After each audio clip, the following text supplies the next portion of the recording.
안녕하세요. 원더풀 카운슬러입니다. 예수님은 우리의 원더풀 카운슬러입니다. 예수님은 우리의 삶을 원더풀하게, 세상을 원더풀하게 변화시키기를 원하십니다. 예수님은 원더풀한 세상을 나로부터 시작하기 원하십니다. 내가 변하면 가족이 변하고, 부부가 변하고, 자녀가 변하고, 세상이 변합니다. 오늘의 주제는 불안입니다. 자녀가 나를 불안하게 만들어요. 어떻게 해야 하나요? 바로 나의 만성 불안을 알고 다루어야 합니다.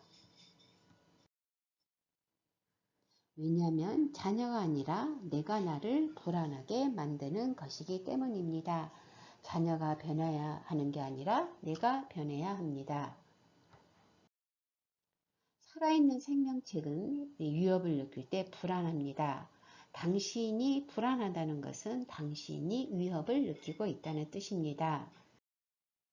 불안을 느낄 때 당신의 뇌는 세 가지 명령을 내립니다.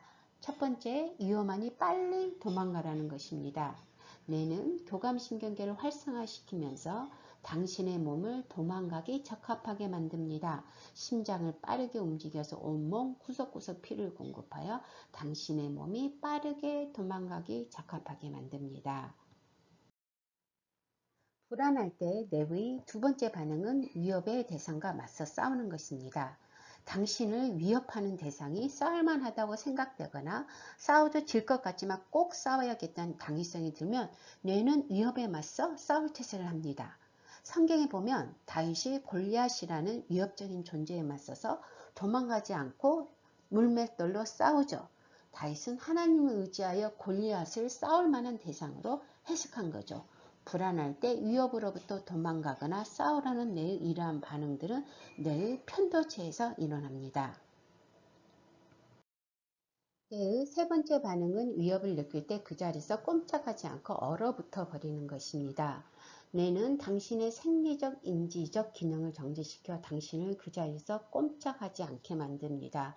위험하지만 도망갈 수도 또는 싸울 수도 없으면 뇌의 최후의 응급 시스템이 활성화됩니다. 파충류의 뇌라고 불리는 뇌, 간이 관여하는 마지막 응급 시스템입니다. 숨내에서 나오는 미주신경 복합체가 심장 박동을 늦추고 호흡을 얕게 하고 소화기관을 비우면서 몸의 신진대사를 대폭 감소시킵니다. 심장 박동이 뚝 떨어지고 이때 우리 심장이 멎었다고 느낍니다. 숨을 쉬지 못하며 소화기는 기능을 멈추거나 배출을 유도합니다. 말 그대로 하도 겁나서 똥 오줌을 지리는 상황이 되는 거죠. 이 시점이 되면 당신은 불안한 현실의 위협적 상황에서 자신을 해리시킵니다. 인지적으로 이 상황이 대수롭지 않게 느껴지고 더 이상 신체적 고통도 인지하지 못하게 됩니다. 그래서 당신의 머리는 멍해지고 몸은 아무것도 느끼지 못하는 무감각한 상태를 경험하게 되죠. 예를 들면 사람들이 엄청난 사고를 당할 때 그 상황을 기억 못하는 증상입니다. 당신이 경험하는 불안은 급성 불안과 만성 불안으로 구분할 수 있습니다. 급성 불안은 비교적 짧은 순간 나타났다 위협이 해결되면 사라집니다. 그러나 만성 불안은 불안한 상태가 계속 지속되는 것으로 보통 만성 불안에 대해 당신은 효과적으로 대처하지 못하고 어려움을 겪게 될 것입니다. 불안을 이해하기 위해서 위협에 대해 잠시 설명드리겠습니다. 당신이 느낀 위협은 실제적인 위협과 상상 위협으로 나눌 수 있습니다. 실제적인 위협은 실제로 존재하는 위협을 말합니다. 예를 들면 야생곰을 눈앞에서 마주칠 때 당신이 경험한 위협은 실제적인 위협입니다. 야생곰은 실제로 존재하고 그 곰이 당신을 해칠 수 있으니까요. 그러나 상상 위협은 실제로 존재하지 않는데 위협을 느끼는 것입니다. 바로 당신이 상상해서 만들어 놓은 위협을 말합니다. 급성 불안은 실제적인 위협 앞에서 느끼는 불안입니다. 급성 불안은 위험 요소로 인해 급박하게 갑자기 생겼다가 위험 요소가 사라지면 바로 사라집니다. 예를 들면 당신 눈앞에 있던 사나운 곰이 사라지면 실제적인 위협이 사라졌기에 당신의 급성 불안은 사라지게 됩니다. 또한 당신 앞으로 차가 돌진해 오면 당신은 급성 불안을 경험하게 됩니다. 그런데 당신 앞으로 돌진해 오던 차가 방향을 급회전하여 옆으로 지나가서 당신이 안전하게 되면 당신의 급성 불안은 사라지게 됩니다. 비록 화가 날지라도 말입니다. 이렇게 실제적인 위협 앞에서 경험하는 불안을 급성 불안이라고 말합니다.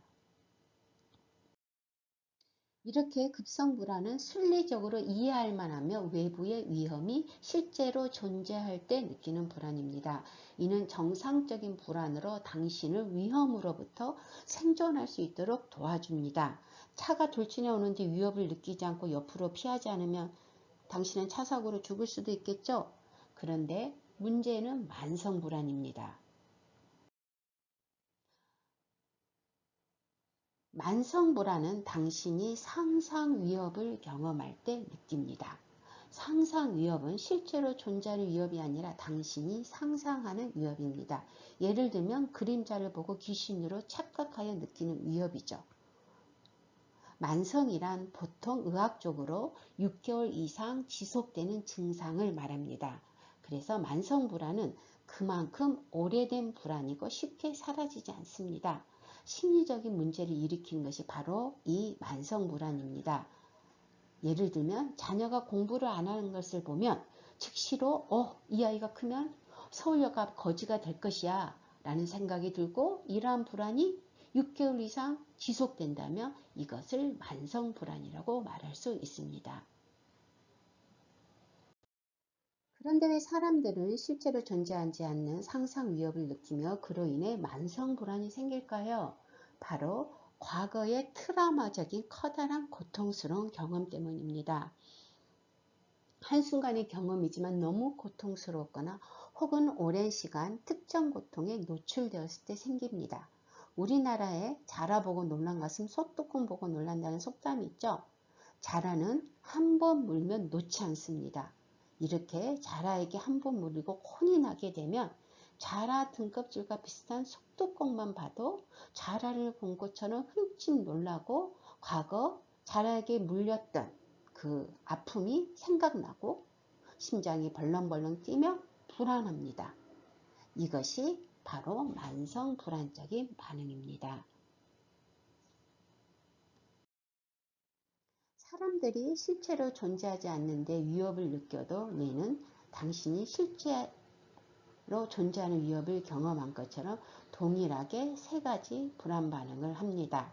앞에서 살펴본 것처럼 도망가, 싸워, 아님 그 자리에 얼어붙어 죽은 척해입니다.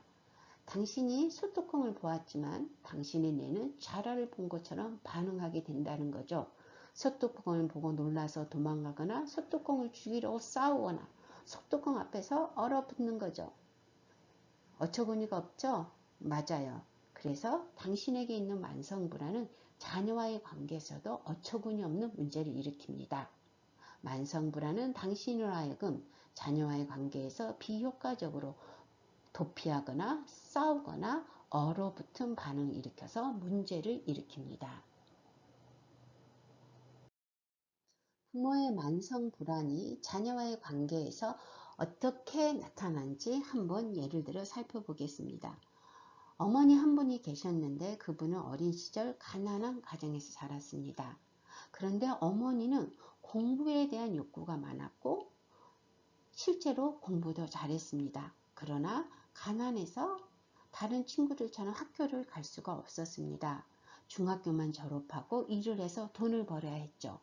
그 어머니는 고등학교 교복을 입은 친구들 보면 너무 부러웠고 학교에 걷지 못한 자기의 모습이 너무 초라하고 부끄러워서 골목에 숨어서 학교 가는 친구들을 부러운 눈으로 쳐다보기도 했습니다.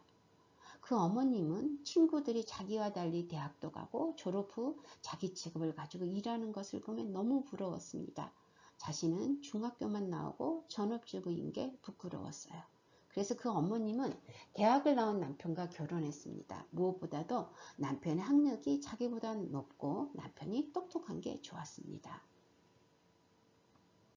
그 어머니는 자녀를 낳았고 자녀를 열심히 공부시켰습니다. 자녀가 자기처럼 배우지 못한 한을 가지지 않도록 어머니는 정말 열심히 노력했습니다. 틈틈이 알바도 하시면서 자녀의 교육비를 버시기도 하셨습니다.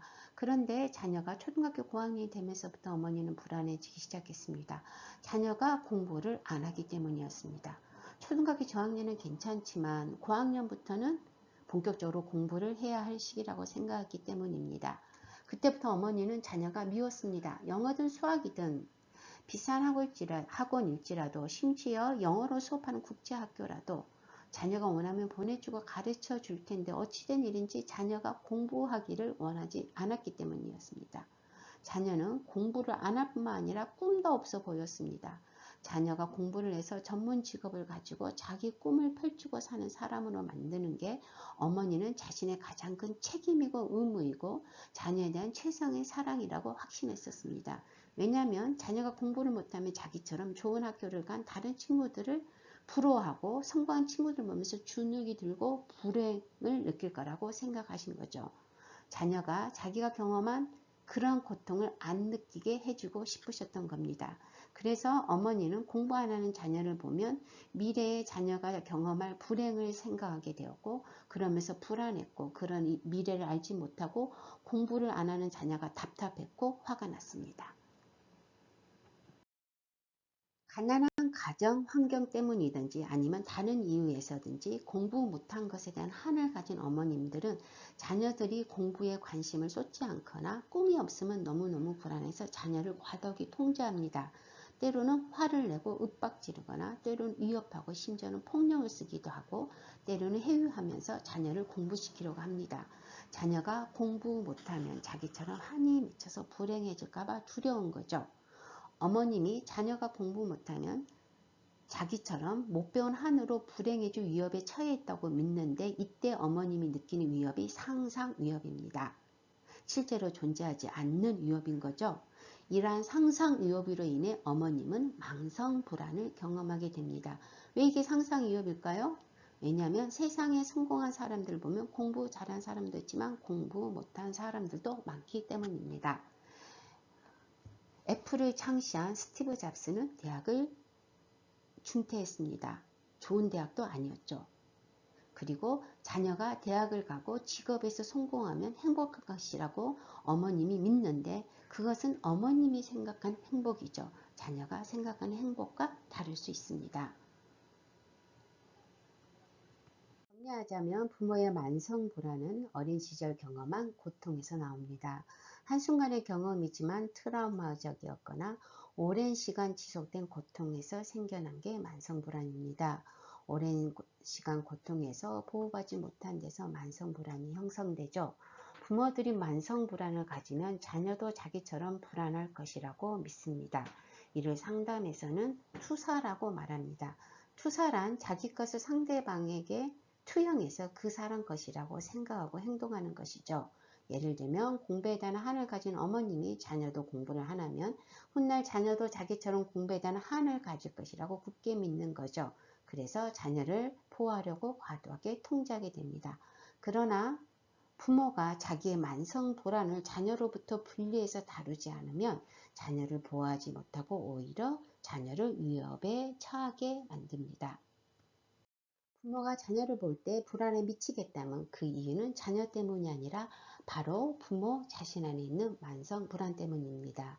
자녀가 아니라 바로 내 안에 있는 상상 위협이 나를 불안하게 만드는 거죠. 그래서 부모는 자기의 만성 불안이 무엇인지 알고 다루어야 합니다. 부모가 변하면 자녀가 변합니다. 원더풀 카운슬러입니다.